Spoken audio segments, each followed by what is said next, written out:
Indian origin जोरान ममदानी अब New York शहर के नए मेयर बनने जा रहे हैं। दो कारणों की वजह से सोशल मीडिया पर बड़े वायरल गए। पहला तो यह कि इन्होंने अपनी विक्ट्री स्पीच में जवाहरलाल नेहरू को कोट किया। I think of the words of Jawaharlal Nehru. A moment comes but rarely in history. और दूसरा, जब ये स्पीच खत्म हुई तो इन्होंने धूम फिल्म का गाना बजाया। Thank you.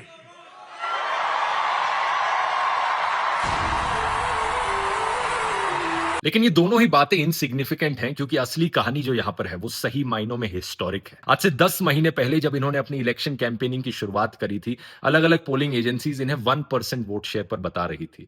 जितने कैंडिडेट्स ये इलेक्शन लड़ रहे थे, इनकी रैंक 9th बताई जा रही थी, यानी कि जीतने का नेक्स्ट टू इम्पॉसिबल चांस। ऊपर से किसी बड़े बिलियनर ने, बड़े अरबपति ने इनकी फंडिंग नहीं करी थी, उससे और भी मुश्किल हो जाता है अमेरिका जैसे कंट्री में इलेक्शन लड़ना। आज से 1 साल पहले का ये वीडियो देखो, जब ये कैंपेनिंग के लिए निकले, कोई इन्हें पहचानता तक नहीं था, लोग इनसे बात तक नहीं कर रहे थे माइक पर। How's it going, guys? You have 60 seconds to talk to us about the election. How you guys doing? Do you guys want to talk about the election for a minute? How you doing, boss?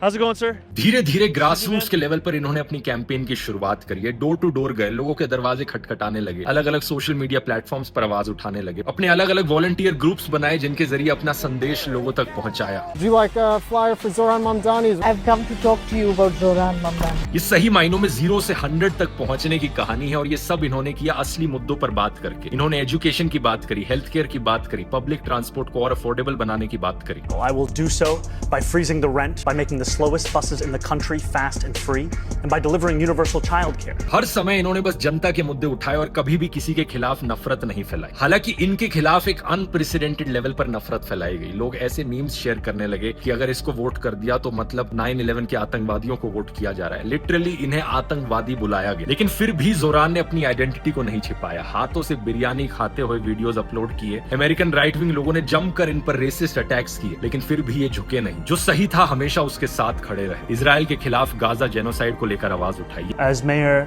New York City would arrest Benjamin Netanyahu. This is a city that our values are in line with international law. It's time that our actions are also.